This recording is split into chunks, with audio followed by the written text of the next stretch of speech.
우리 독서 비문학 영역에서 여러분께서 독해를 한다는 것은 구조를 파악하시는 것과 똑같은 것입니다. 제가 이제 요 글의 구조라는 것을 그동안 여러분들한테 뭐라고 주로 말씀을 드려왔었냐면요. 글 전체의 흐름,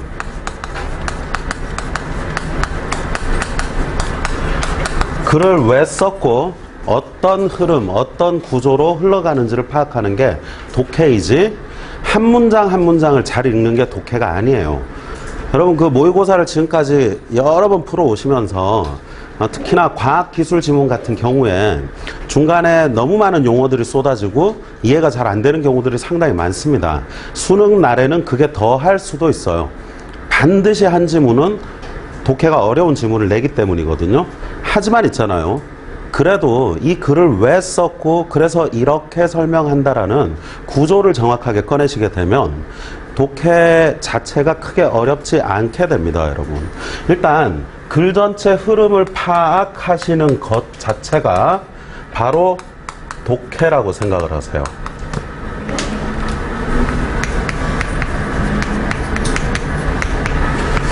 우리가 해야 할 독해라는 것은 문장을 잘 읽는 것이 아니에요. 물론 문장은 읽으셔야 하지만 머릿속에 담아야 할 것은 글의 구조에 따른 핵심인 것이지 한 문장 한 문장이 아니라고. 어차피 여러분은 컴퓨터가 아니기 때문에 한 문장씩 끝까지 처음부터 끝까지 다 읽었다고 해서 모조리 머릿속에 남는 건 아니에요. 하지만 머릿속에 남아야 하는 건 최소한 글의 구조에 따른 핵심만은 남아 있어야 된다는 것이죠. 자, 그것 때문에 제가 오늘 이제 설명을 좀 드릴 텐데, 일단 수능에 나오는 글들은 얘들아 길이가 한정되어 있지? 이게 무제한으로 길어질 수 있는 게 아니잖아. 일정한 길이를 가진 지문 속에서 한 편의 글을 완결해 버려야 되기 때문에 결국에는 일정한 흐름을 가질 수밖에 없어. 제일 쉬운 흐름은 한 대상의 특징을 이제 설명해 나가는 글이 있겠는데, 한 대상의 특징만 하면 쉽게 판단이 되기 때문에 수능에선 그런 지문을 잘 안 내요. 그래서 조금 더 어렵게 하려면 어떻게 하면 되니? 단순하게 생각을 해봐. 하나만 가지고 설명하지 않고 하나를 더 추가하면 되는 거지. 그래가지고 두 대상을 비교 대조해 버리게 되면 아무래도 어려워질 수밖에 없다. 이런 상황에서 선택지는 어떻게 나오지? 첫 번째 대상은 어떻고 두 번째 대상은 어떠며, 두 대상을 비교 대조하는 선택지를 만들어내게 되면 두 개를 동시에 판단해야 되기 때문에 당연히 어려워질 수밖에 없어. 자, 이것보다 더 어렵게 하려면 어떻게? 3개 이상으로 더 늘리는 거지. 이런 방식을 통해서 여러분에게 지문의 구조를 점점 더 어렵게 만들어가는 건데요. 자, 그래서 수능에 출제되는 독서의 구조를 간단하게 몇 가지를 이제 써보게 되면 무조건 거의 매년 하나씩 나온다고 보셔야 되는 것들 위주로 2개를 위에 먼저 씁니다. 좀 전에 말씀드린 두 대상을 설명하는 구조, 설명 방식으로 말을 한다면 비교대조 구조가 되겠죠. 그리고 하나를 더 늘린다면 이제 세 대상 이상을 여러 개라고 하죠. 여러 개로 나누어 설명하는 방식이 분류 분석이 되겠어요. 그냥 이름은 단순화시켜서 비교대조 지문, 분류 분석 구조를 가진 지문, 이런 식으로 설명을 드리겠습니다. 자, 이런 구조는 반드시 하나 정도씩 출제되게 되어 있어요. 그래서 얘들아, 오늘 니네가 EBS 내용을 나가지 않는 시간이긴 하지만 오늘의 이 수업 시간은 어쩌면 여러분들에게 너무나 중요한 시간일 수도 있어요. 요것을 들으심으로 인해서 여러분은 오늘도 진일보 하시게 됩니다. 독해력은 조금 더 느시게 될 거예요. 작년에 저에 비해서 지금의 저는 독해력이 더 는 상태예요. 여러분은 최소한 저보다는 훨씬 더 말랑말랑한 두뇌를 가지고 계시잖아요. 저는 이제 뭐 이것저것 세월에 찌들어가지고 지금 이제 거의 굳어 있거든. 니네가 나보다 훨씬 똑똑한데 매일 연습하고서 아직까지도 수능이 많이 남아있으니까 이게 늘지 않는다는 건 있을 수 없어. 그러니까 오늘 선생님이 설명한 내용에 대해서 안에 지문 내용이 중요한 것도 아니고 문제가 중요한 것도 아니야. 오늘 선생님이 설명하는 내용은 독해 구조를 파악하고 구조에 따른 핵심을 찾는 게 얼마나 중요한지를 얘기를 할 건데, 이걸 통해서 남아있는 기간 동안 일일 과제장 안에서 매일, 그거 지금 다 수능 기출이잖아. 하나씩 계속 연습해봐요. 그러므로 인해서 무조건 수능날 다 마치는 경제에 올라설 수 있다고 확신을 가지고 남아있는 시간을 매일 투자를 하라고. 이해하겠나? 자, 지금 가장 기본 베이스가 되는 게 비교 대조고 분류 분석이야. 두 대상, 세 대상 쪼개는 거.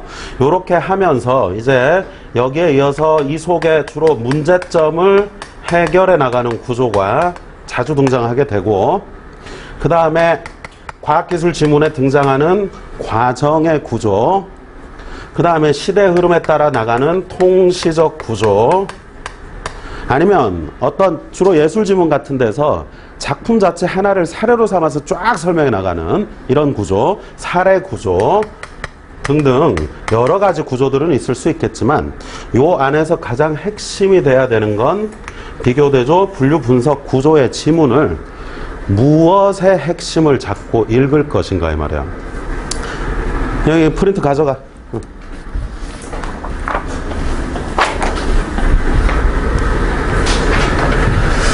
자, 얘들아, 다시 말한다. 구조를 파악하고 나면, 이게 어떤 구조다 싶은 생각이 딱 들어버리면 이 구조에 따른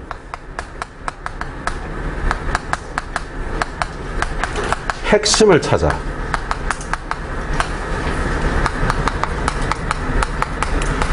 이게 선행돼야 할 필수 조건이다. 자, 그런데 일단 순서대로 진행을 한다면, 먼저 우리 그 독해하기 전에 뭐부터 보지? 선생님 논리대로 간다면 문제를 먼저 보죠. 문제를 먼저 보고 지문의 내용을 짐작하잖아요. 자, 문제부터 보고 지문의 내용, 이게 곧 구조와 연결될 수 있어야 돼요. 이런 것들을 짐작해낼 수 있어야 되고요. 아니면 내가 이제 집중할 단어가 무엇인가,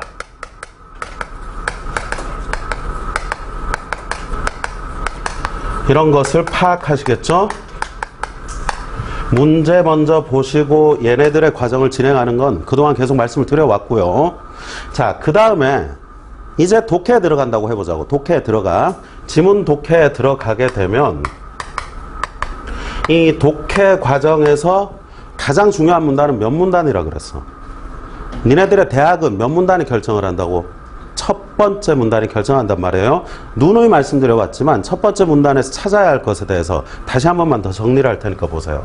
첫 문단 독해가 무엇보다 중요한데, 자, 이 첫 번째 문단 독해를 하시면서 여러분이 꺼내셔야 하는 건 총 세 가지입니다. 첫 번째, 무엇에 관한 글인가?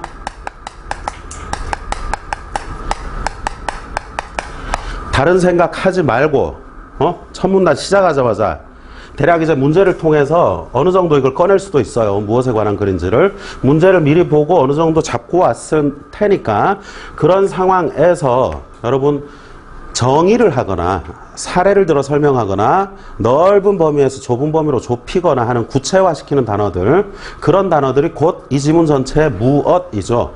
글 전체 주어라고 생각을 하시고 이거 찾으십시오. 그런 다음에는 이제 마인드가 1번에서 2번으로 넘어가서 두 번째는 여러분이 찾아내신 이 무엇이 그래서 어떻다는 것인가.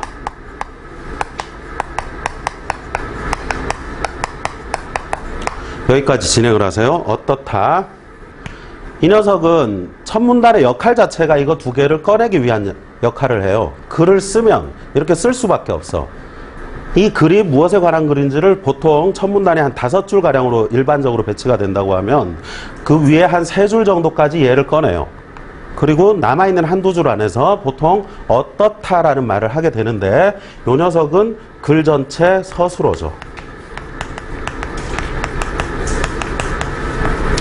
그래서 여러분이 첫 번째 문단만 잘 읽어도 글 전체의 대략적인 주제를 어느 정도 알고 들어갈 수 있어요.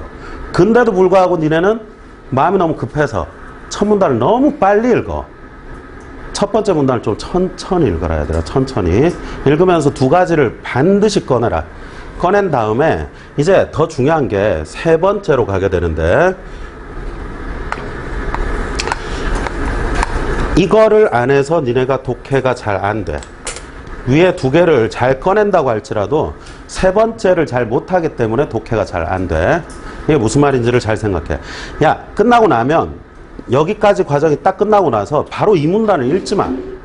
니네가 바로 이 문단으로 달려가니까 그래 맥이 잘 안 잡혀.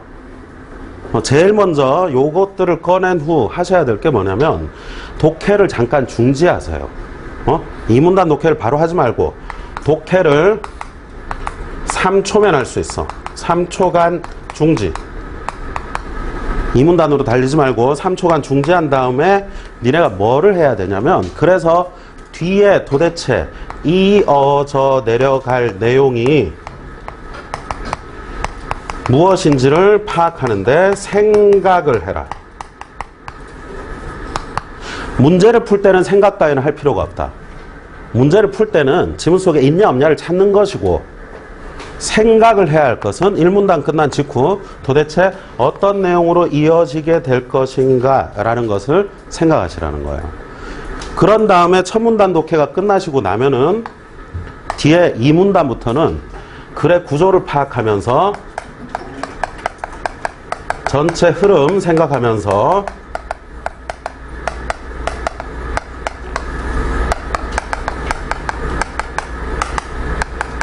나머지 문단을 독해합니다.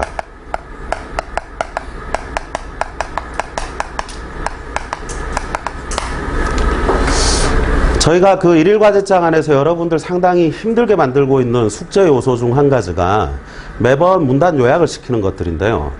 이 녀석들이 이젠 충분히 연습이 됐을 거라고 봐요. 그동안 충실히 해왔다면. 근데 우리가 실전에서 사실은 문단 요약을 해가면서 하는 게 정말 좋은데 시간이 허락하지 않거든?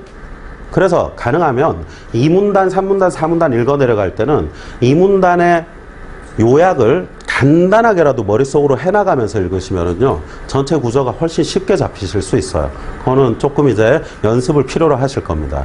자, 일단 요렇게 진행을 할 건데, 요거에 앞서서 일단 어떤 구조냐라는 거 먼저 볼까요? 첫 번째가 비교 대조 구조입니다.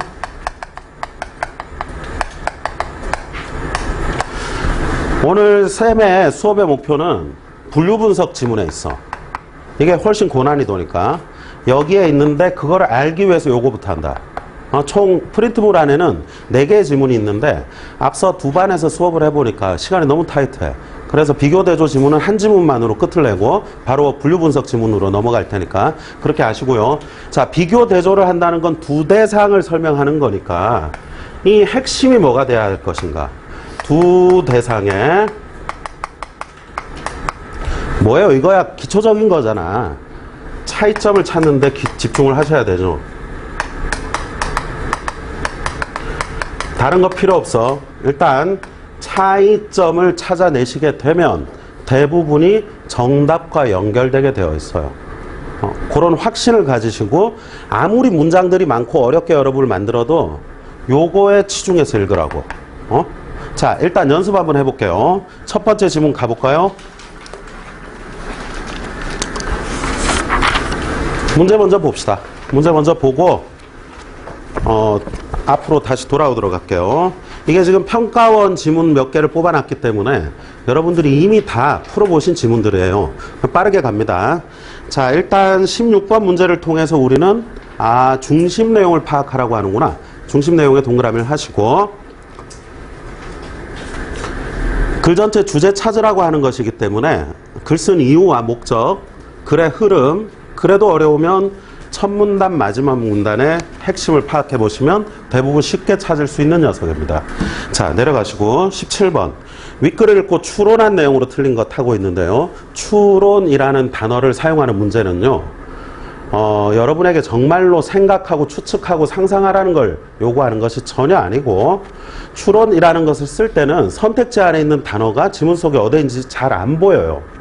왜 그러냐면 지문 속에 있는 단어와 동일한 의미의 다른 단어로 선택지의 용어를 대용해 놓거나 아니면 지문 속에 있는 2문장 이상의 것을 선택지의 한 문장으로 압축을 해버리기 때문에 여러분 눈에는 한 번에 잘 눈에 안 띄실 뿐 분명히 지문 내용을 그냥 옮겨놨을 뿐이에요. 그렇기 때문에 추론이라는 단어 따위에 낚이지 말고 옆에 내용에 동그라미 하시고 오른쪽 끝에 아는 빗금 그읍시다. 자, 내용 일치 문제니까 여기에서 뭐 하라고 그랬죠? 주어 부분을 빠르게 스캔함으로 인해서 지문 속에 들어갈 내용들의 핵심 단어들을 미리 볼 수 있다 했잖아요. 자, 볼게요. 가시광선, 프리즘, 파란빛, 빛의 진동수, 달의 하늘 등등을 봤습니다. 어려운 과학 지문이겠네요. 그죠? 무슨 가시광선이니 뭐 파란빛이니 하는 내용이 나오고 있습니다. 자, 대략 이렇게 잡으시고 그 다음에 18번으로 갈게요. 18번 문제가 지금 상당히 중요합니다. 윗글에 동그라미 하세요.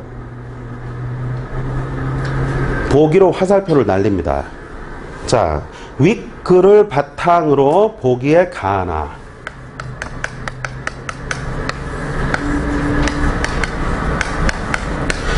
얘들아, 쌤이 지금까지 니네한테 어마어마하게 많이 해왔던 말 기억해봐라. 독서 영역의 보기 문제는 항상 어려운 편이 많지만 지금 이 지문에서도 18번이 제일 난이도가 높았거든. 제일 많이 틀린 문제라고. 자, 여기 윗글 속에 답이 있다는 표시를 하기 위해서 동그라미 하시라는 거죠. 답은 지문 속에 있어요. 답은 지문 속에 있고 보기는 뭐라고 했나? 지문과의 뭐라고? 연결일 뿐이라고. 연결. 그래서 니네가 찾아야 하는 게 뭐냐면 지문에 무엇과 어디와 연결될까 이거를 파악하기 위해서 먼저 보시라고 했죠. 보기를. 자, 지금 보면 일단 문제에서 윗글을 바탕으로 보기에 가나에 대한 산란 현상이라고 했다고. 문제 3개밖에 없는데 그 중에 하나의 보기 문제가 산란이라는 말을 쓰고 있다면 지문 속의 핵심 단어가 산란과 관련되어 있을 확률이 제일 높은 거지. 그래서 나는 산란이라는 것에 집중하겠다 생각하시고, 자, 이제 봐봐. 보기에는 가가 있고 나가 있대. 보기 박스 안에 가와 나가 지금 들어있는데 지문과의 연결이고 무엇 어디와 연결이면 보기가 지금 2개로 나뉘어 있어. 얘들아, 그러면 지문도 몇 개 이상으로 나뉘어져 있어야 되나? 최소 2가지 이상으로 나뉘어져 있을 것을 알 수 있지 않나? 그러므로 요게 이제 2개로 쪼개놨다면 지문도 2가지 이상으로 쪼개서 설명할 것. 그러면 뭐가 되지? 비교 대조 구조를 가지고 있을 것. 그럼 마인드는 차이점을 파악하는데 치중해야 되겠다 라고 생각을 한단 말이에요. 그 다음에 보기를 뭐랑 연결될지 알기 위해서 빠르게 읽어보자. 가에 A 도시에 많은 비가 내린 후 하늘이 파랗게 보였다. 아니, 이거 17번에 3번 선택지에서 파란 빛이 어쩌고 저쩌고 했는데 여기 또 파란 빛이 나와. 중요할 가능성이 높아. 밑줄. 그 다음에 둘째 줄을 보게 되면 미립자라는 단어가 있다. 가에 첫째 줄에 파란 빛이 있었고 미립자라는 단어가 나와 있는데 이 미립자라는 단어에 대해서 우리 문과 입장에서는 뭔지 알아요? 많은 분도 있겠지만 대부분 하게 되는 그런 단어잖아. 근데 보기 안에서 지금 설명을 안 해. 그렇다면 이거는 지문 속에서 분명히 설명할 단어다. 이런 것이 연결된다는 걸 미리 알려준다는 거지. 자, 그 다음에 나를 가서 보면 아까 요 놈은 파란 빛이었는데 첫째 줄을 보니까 흰색이란 단어가 등장해 있다. 그 다음에 셋째 줄을 보게 되면 에어로졸이라는 놈이 나와 있네. 자, 이런 것들이 지문 속의 내용과 연결되면서 답의 근거의 위치를 알려줄 거다라는 생각을 해주셔야 되죠. 자, 이게 첫 지문이라 조금 시간을 쓰는 중인데 바로 이제 지문으로 갈 테니까 집중해봐요. 첫 번째 문단이 아주 긴 편입니다. 근데 우리는 아까 문제를 통해서 산란이라는 것을 좀 집중할 생각도 갖고 있었는데 한 5째 줄 정도를 보시게 되면 태양 빛이 오른쪽에 공기 입자, 그 밑에 줄 먼지 미립자 등장하네. 에어로졸 등장하네. 등과 부딪히면 여러 방향으로 흩어지는데 이런 현상을 산란이라 한다. 이 지문 뭐에 관한 지문이야? 산란에 관한 지문. 찾으면 동그라미 한다. 산란에 동그라미 딱 때리고 무엇에 관한 글인가? 산란에 관한 글이다. 찾았어? 이제 우리 뭐 해야 됩니까? 산란이 어떻다. 산란이 어떻다를 찾을 건데 이제 몇 문장 남지도 않았잖아요. 산란은 입자의 직경과 파장에 따라 레일리 산란과 미산란으로 구분된다. 자, 그래서 산란이 어떻다고? 레일리 산란과 미산란으로 구분된다. 됐어? 자, 바로 내려가지 말고 쌤 뭐 하라고 그랬어요? 뒤에 어떻게 이어질지 생각하라 그랬지? 쌤 이건 너무 쉬운데요. 레일리 산란, 미산란. 2문단에 레일리, 3문단에 미산란. 아니 뭐 생각할 거 뭐 있습니까? 그게 하수다. 그게 하수라고 얘들아. 니네들이 거기에 머무르기 때문에 밑에서 차이점을 파악하는데 시간을 너무 많이 써야 되고 도대체 무슨 소리를 짓거리는지 이해를 못하는 거라고. 업그레이드해. 업그레이드. 자, 2대상으로 쪼개든 3대상으로 쪼개든 간에 쪼개는 데는 뭐가 필요해? 기준이 필요하다. 기준이 뭐였지? 여러분이 절대 놓치셔서는 안 되는 단어들이 레일리, 미산란 이거보다 더 중요한 게 바로 뭐였어요? 직경과 파장에 따라 레일리, 미산란으로 나눈다지. 그러면 아니 글의 순서야 뻔하지만 2문단 레일리, 3문단 미산란 지금 3개 문단밖에 없으니까 한데 이 많은 이렇게 수없이 많은 문장들 중에서 니네는 뭐에 집중해야 된다고? 직경이 어떻고 파장이 어떻다라는 말을 하는데 집중해야 그게 제대로 독해를 하는 거지. 자, 그래서 레일리 산란 2문단 갑니다. 동그라미 하시고 옆에 입자의 직경이 등장했다. 직경이 파장의 10분의 1보다 작아. 자, 요 지문에서 레일리 산란은 2대상인데요. 직경이 작아. 10분의 1보다 작아. 그 다음에 그러니까 핵심을 먼저 찾아야 차이점도 알 수 있는 거 아닌가. 10분의 1보다 작고 그 밑에 줄 오른쪽을 보니까 직경이 작으니까 또 파장이 짧은 빛을 주로 산란시키네. 파장은 짧아.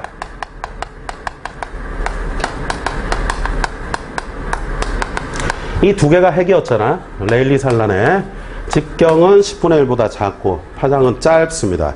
그러다 보니까 세기가 강하고 짧을수록 세기가 강하고 따라서 맑은 날에는 그 밑에 줄 보랏빛, 파란빛이 주로 산란되게 되는데 2줄 아래 우리 눈에는 보랏빛보다 파란빛을 더 잘 감지하기 때문에 하늘은 파랗게 보이는 것이다.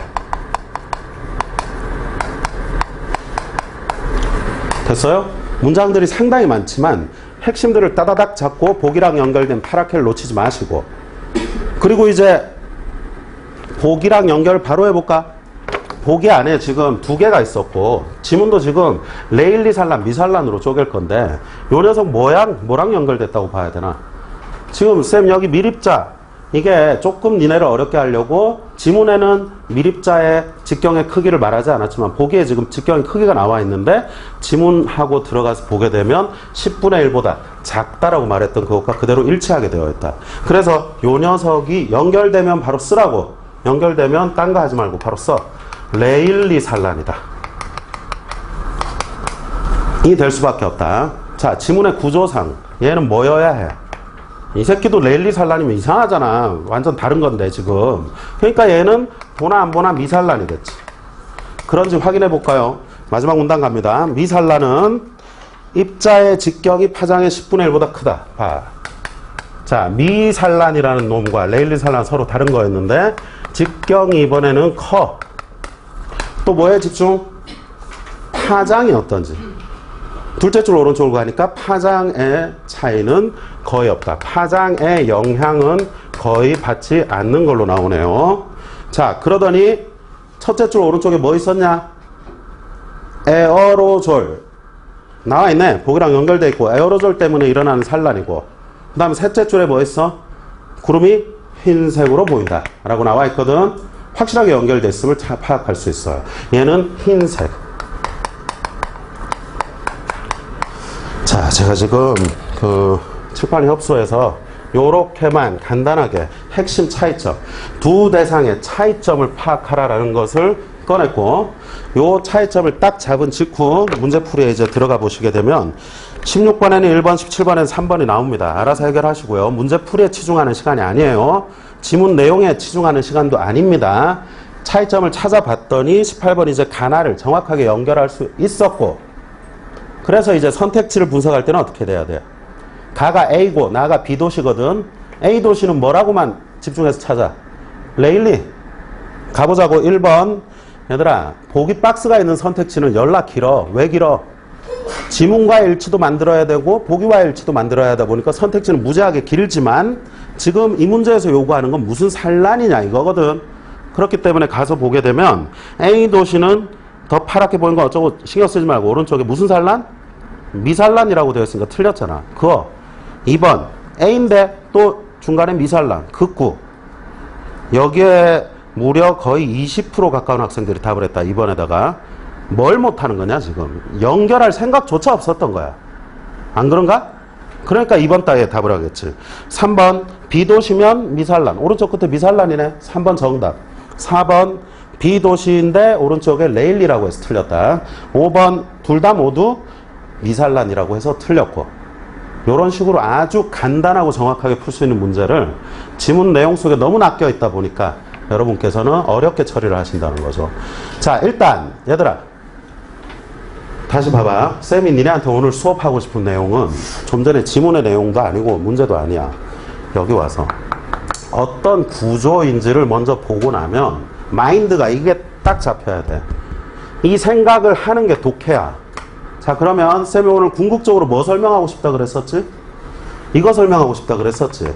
자, 요 녀석까지 한번 볼 건데요. 분류 분석 지문은 그러면 어떻게 해야 할 것인가? 여러분이 딱 봤는데 분류 분석 구조다 싶으면 세 대상, 여러 대상으로 나누어 설명하는 거잖아. 그러니까 대상들 간에 물론 다른 게 들어가 있으니까 차이점을 파악하는 건 기본이고 이제 얘를 찾는 건 기본이고 여기에 더해서 더 중요한 게 있다. 정말 중요한 게 있는데 니네가 이거를 안 하니까 독해가 안 되고 어렵고 자꾸만 틀리게 된다. 파편적으로 글을 읽으니까 틀리게 된단 말이에요. 구조에 따른 핵심을 잡아야 돼요. 생각해봐. 2개밖에 없으면 뭐 더 할 거 없잖아. 다르니까 2개가 나왔겠지. 그러니까 차이점 찾으면 끝나는데 3개가 나왔다라고 한다면 예를 들어 앞에 두 놈이 반대 대립되는 의견을 갖고 있었어. 근데 한 놈이 더 있어. 마지막 놈은 뭐 때문에 나오는 거야? 앞에 있는 두 놈 때문에 마지막 놈이 나오는 거 아닌가 지금?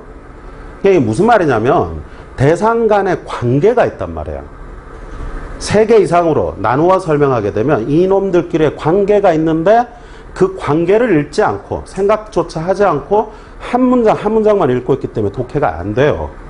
자, 그래서 여러분이 해야 할 게 뭐냐면 여기에서 제일 중요한 건 분류 분석 구조에서는 대상 간의 관계를 파악해라.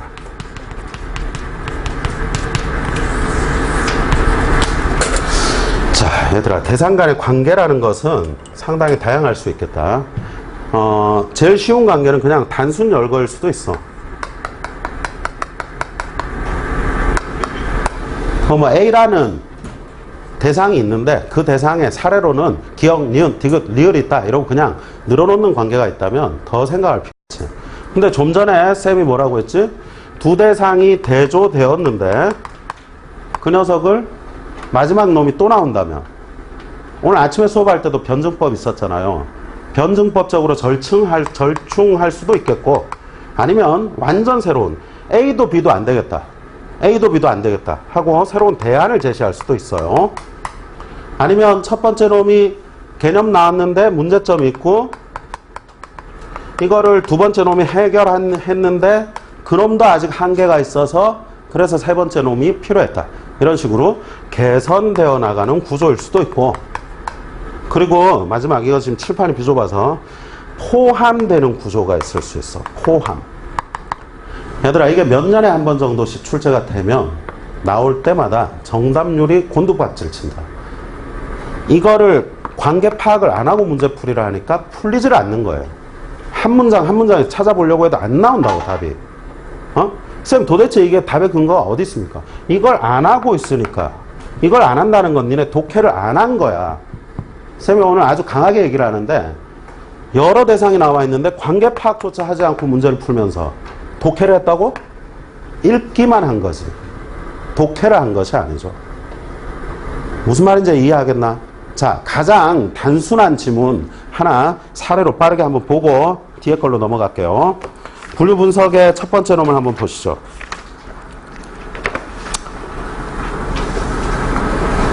자, 첫 문단 독해 바로 들어갑니다. 무엇인지 찾아.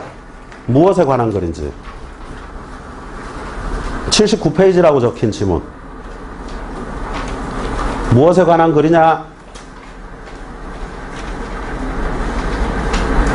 아니, 뭐뭐라고 한다. 시작하자마자 정의하는 단어가 나왔네. 냉전에 관한 글이네. 무엇에 관한 글? 냉전에 관한 글. 무엇을 찾았다. 그럼 이제 뭐 찾는다고? 어떻다를 찾으라고. 냉전이 어떻다를 찾을 건데, 냉전의 기원에 관한 논의는 뭐 어쩌고 저쩌고 진행되었다. 이는 단순히 발발 시기와 이유에 대한 논의만이 아니라 A가 아니라 B 하면 B가 중요한 거지. 자, 그래서 아니라까지는 크게 중요하지 않고 그 뒤에 밑줄, 그 책임 소재를 묻는 것이기도 했다. 책임 소재. 네. 자, 이제 생각해봐. 냉전의 무엇? 냉전이 어떻다고? 책임 소재가 어디 있느냐? 미국 소련이 막 이렇게 갈등 대립했던 그 80년대 시기의 냉전에 책임이 누구 때문이냐? 라는 걸 지금 찾는 지문이지? 그러더니 마지막에 편의상 세 가지로 나눈다. 이거는 나누는 기준이 지금 제시되지는 않았지만 니네 지금 세 개로 쪼개질 건데 읽어나가면서 뭐에만 집중하면 되는 거냐? 책임이 누구에게 있다? 이거에만 포커스를 때리라고. 그러면서 이건 지문이 일부러 사례삼아 쉬운 걸 했으니까 기억, 니은, 디귿에 보이죠? 전통주의, 수정주의, 탈수정주의 동그라미 땅땅땅 때리시고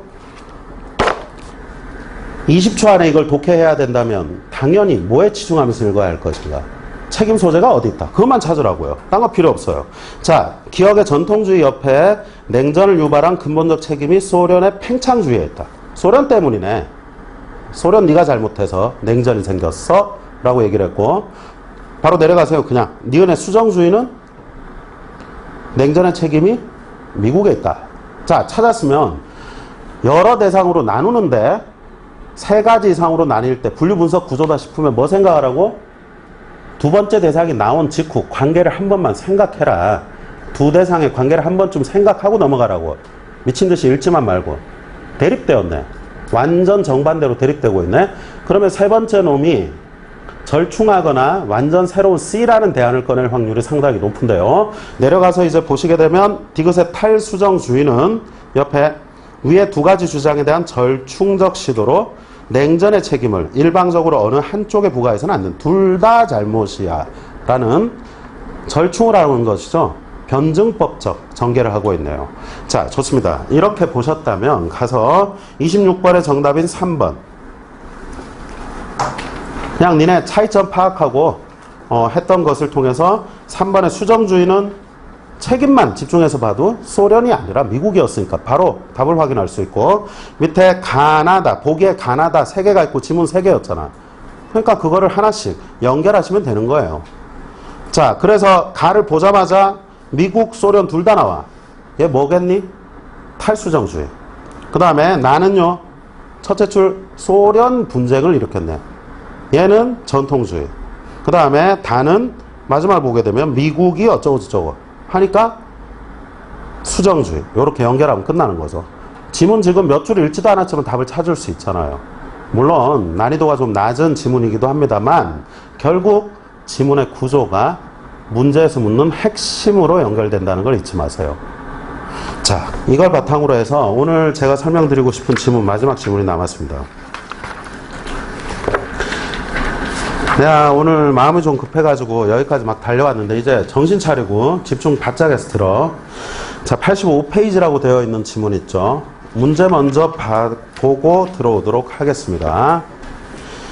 자, 21번의 문제를 보니까 내용 동그라미 하고 아는 빗금 X, 내용 일치 문제니까 주어 부분 스캔, 정합설, 정합적이다, 함축관계, 정합적이다.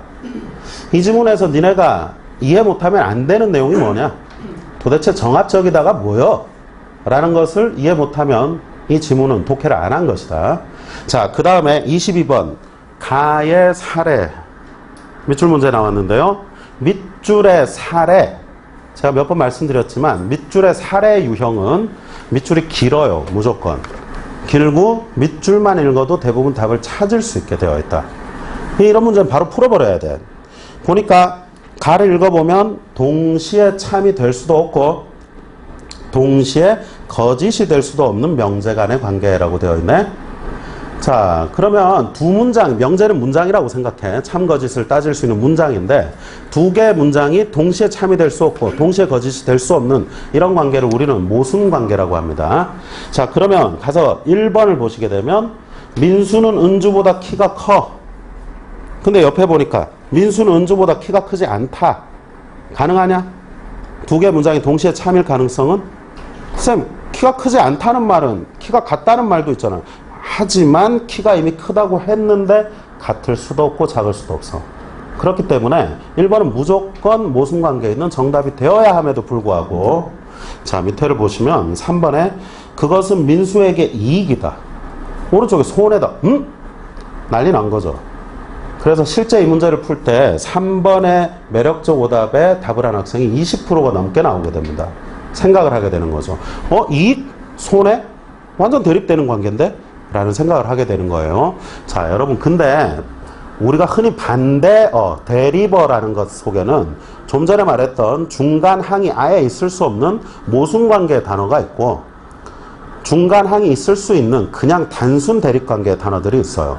생각을 한번 해볼까? 남자의 반대는 뭐냐? 여자잖아. 남자의 반대말은 여자고 여자 외에 다른 단어가 있을 수 있어? 이상한 거 생각하지 마라. 없다. 이거 아니면 이거밖에 없는 거지. 중간항이 없어. 자, 그러면 엄마의 반대말은 뭐야? 아빠. 자, 그러면 엄마가 아니면 다 아빠니? 이모, 누나, 할아버지, 아저씨, 하진우 다 아빠야? 아니라고. 그러니까 중간항이 있을 수 있는 거지. 다시 설명합니다. 설 선생님의 얼굴은 손해이기만 한가? 뒤에 촬영기사 찾아보지 마라. 손해이기만 하냐고. 아니야. 물론 패션이 완성되지 않는 손해를 갖고 있지만 한데 얼굴을 보는 순간 뭐를 불러일으키나? 연민을 불러일으키거든. 그러므로 인해서 수없이 많은 여학생들이 설 선생님을 사모하게 만들고 있단 말이야. 동시에 가능할 수 있는 게 이익이자 손해다라는 말이지. 자, 그래서 요거는 이제 지문 구조니 뭐니 이제 동떨어졌지만 잠깐 3번이 아니고 1번인 이유 설명드렸고요. 풀어버렸습니다. 자, 23번. 윗글을 바탕으로 보기를 하는 건데 보기 안에 뭐 한 문장에 사례밖에 없어서 더 따질 것도 없습니다. 내려갑니다. 24번. 어휘 문제라서 여러분이 정답을 3번으로 했다고 칩시다. 그러면 문제가 4개라서 우리가 좀 쫄았지만 22번, 24번 문제를 풀어버렸고 우리는 지문 속에 정합적이다라는 말이 무엇인지를 치중하면서 읽어나가도록 하겠습니다. 자, 얘들아, 이 지문 풀어봤던 기억나지? 아니, 아직 안 읽어봐서 모르겠어요? 야, 이것이 우리 일과제창 속에 다 들어있었던 건데 이거를 풀어본 기억이 안 난다면 이상한 거 아니냐고. 니네 분명히 좀 이따 나랑 같이 읽어가면서 가슴 속에 뭐가 생길 거냐면 시옷 비읍이 생긴다. 하는 아주 짜증나는 지문이라고. 내가 말로 해줘야 되는 거냐? 아니, 전혀 기억이 안 나요, 이게? 좋습니다. 한번 가서 지문 독해해 볼 테니까. 얘는 지금 지문 독해 시간을 좀 써볼게요. 자, 첫 문단. 무엇에 관한 글이죠? 찾아내보세요. 어떤 명제가 참이라는 게 뭔 뜻인가? 질문 던지면 무조건 밑줄 긋고 옆에 답변 중 하나가 정합설이다. 자, 이 지문은 정합설에 대한 지문이다. 그러면 어떻다를 찾아야 되는데 어떻다가 좀 길어요. 눈으로 잠깐 봐봐. 정합설에 따르면 어떤 명제가 참인 것은 그 명제가 다른 명제와 정합적이기 때문인데 그러면 또 질문 던지는 거 밑줄. 정합적이다는 무슨 뜻인가? 정합설은 정합적이다라는 말을 하는 건데 이 말의 의미가 도대체 뭐냐라고 물었다고. 자, 그러더니 바로 답을 해줘. 정합적이다라는 것은 명제들 간의 관계인데 명제들 간의 관계가 어떻다 하면 그건 정합적이고 그러면 그건 정합설이 설명하는 건데 궁극적으로 그건 참이야. 우리가 참이라고 하는 것은 정합설에서는 뭐라고 설명하는 거냐면 명제들끼리 어떤 관계에 있다면 그건 참이다. 참인 명제다 라고 얘기를 한다고. 자, 그래서 1문단 마지막에 전통적으로는 모순 없음, 함축, 최근에는 설명적 연관. 이 관계가 세 가지로 제시되었다. 지금 보시게 되면 모순 없음, 함축, 설명적 연관. 다시요. 1문단이 약간 어려워서 명제들 간의 관계를 모순 없는 관계라면 참이다. 함축적인 관계라면 참이다. 설명적 연관이 있다면 참이다. 이렇게 설명을 할 건데 얘들아 이어질 내용 생각해봐. 이어질 내용이야 지금 뻔하지? 뻔하다. A, B, C 세 개로 설명했으니까 밑으로 가면서 한 문단씩 설명을 해야 하는 순서로 갈 텐데 여기까지가 아까도 쌤이 얘기했듯이 일반적인 학생들의 예측하는 내용이죠. 그러면 이제 업그레이드를 해볼까? 자, 대답해봐. 이 세 가지 중에 어느 놈이 가장 타당한 설명을 하고 있을 가능성이 높나? 얘들은 전통적이었어. 모순 없음과 함축은 전통적인 설명이었고, 이게 생각해봐. 상식적으로 이 전통적인 설명이 퍼펙트하게 설명을 해냈다면 굳이 왜 최근에 새로운 설명적 연관이라는 것이 나오겠나? 뭔 말인지 알겠어? 그러니까 요 놈이 가장 타당한 설명을 할 가능성이 제일 높고, 그 다음에 하나만 더. 요런 놈들이 있는데 얘가 나온다고 한다면 얘들은 지금 지문 속에서 뭐가 제시될 확률이 높아? 그렇지. 문제점, 한계, 단점 이런 게 있으니까 그걸 요걸로 커버하는 거지. 자, 그래서 얘네들은 아마 단점이나 한계 같은 것들이 있을 거다. 문제가 있어서 그걸 해결하는 게 이놈이 아닐까라는 것까지를 해내는 게 뒤에 이어질 내용을 짐작하는 거지. 알겠나? 고1들도 요거 세 개 있어. A, B, C로 내려가 라는 건 알아. 니네는 이제 고3이고 수능을 칠 거면 1문단 마지막에 3초만 더 생각해.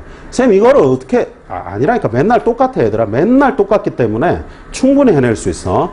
매일같이 한 지문 이상씩 1문단 읽고 나서 뒤로 이어질 내용 짐작하고 2문단에서 그걸 확인해봐. 연습만으로도 충분히 해낼 수 있다. 자, 그래서 말이에요.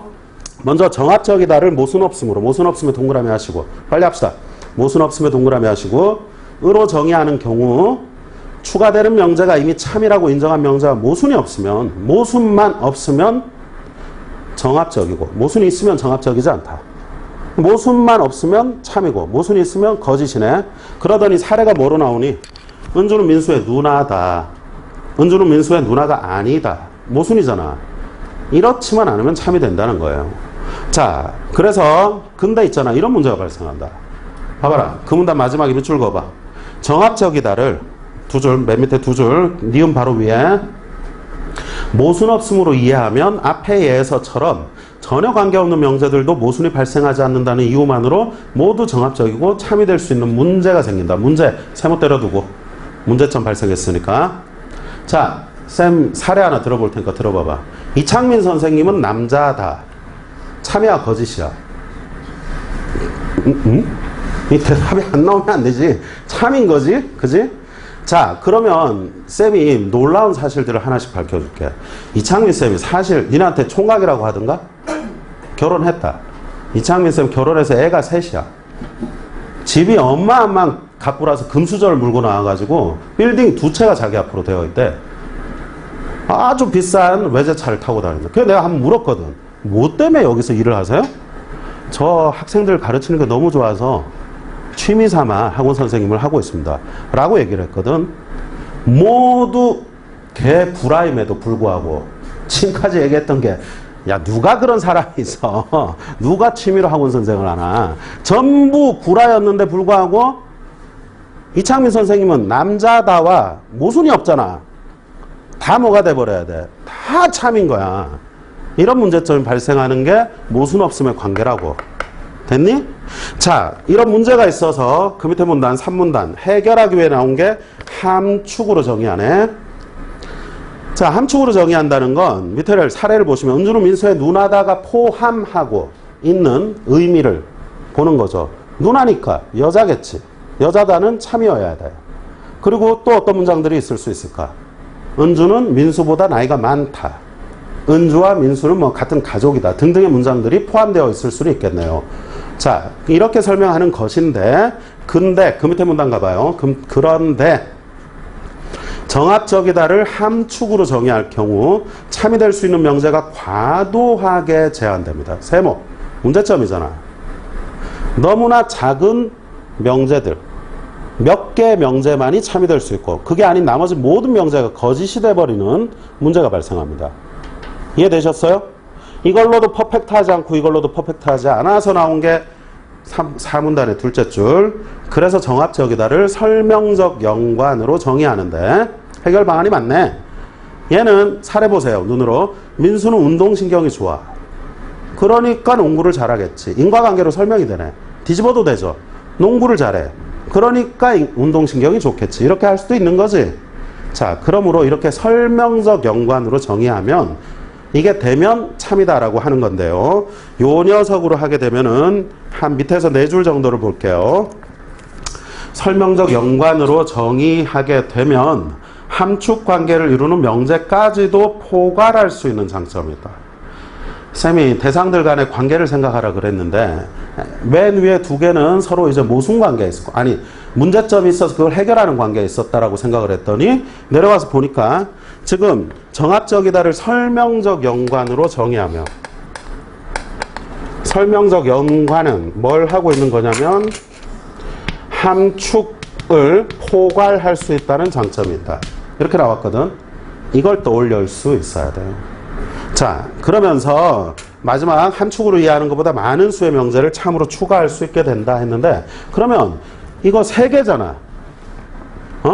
이거 2개의 관계를 이렇게 했다고 쳐.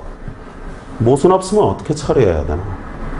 요 안에 들어가는 게 참이라고 치면 참으로 처리될 수 있는 것들이 모순 없으면 너무 많다는 문제가 있었잖아요.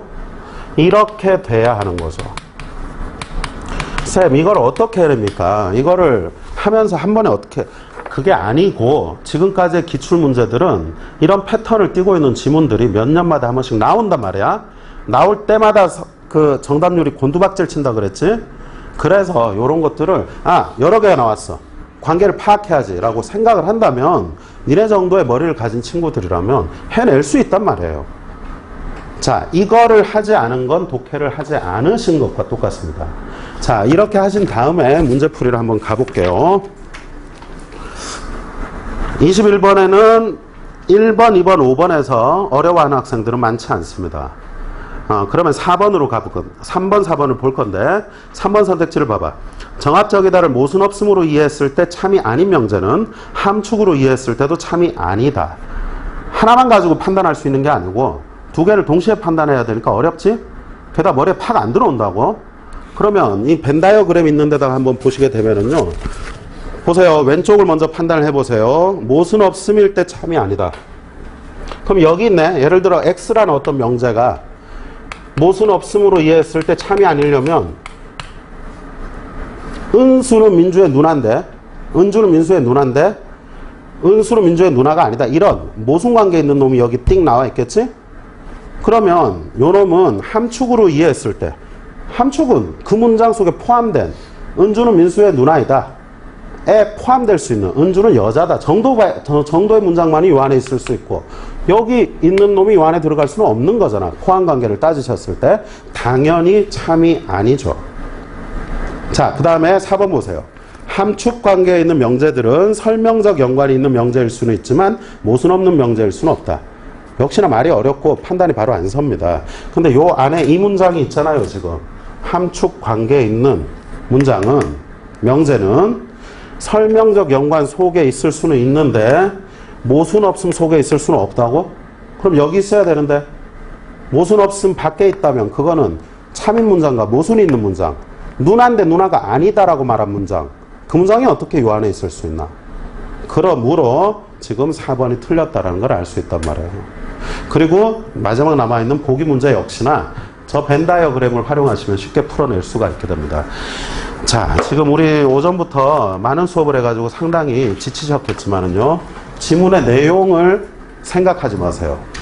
오늘 수업에서 복습을 하실 것은 요겁니다. 요거. 구조를 파악하고 그 구조에 따른 핵심을 잡아내는 것이 독해지, 한 문장 한 문장을 줄줄 읽는다고 그걸 독해라 하는 게 아니에요. 자, 지금 상당히 답답하실 수도 있겠지만 남아있는 기간 속에서 하루하루 연습하시면 반드시 여러분 늡니다. 그래서 수능날 요것을 활용하실 수가 있게 될 거예요. 무조건 수능에 어떤 지문 구조가 나온다 그랬어? 비교대조, 분류분석 지문 구조가 거의 나오거든. 그때 써먹으세요. 그리고 여러분 다 마치십시다. 그리고 내년에 우리가 갈 대학을 바꿉시다. 아시겠죠? 고생 많으셨어요. 여기까지 할게요.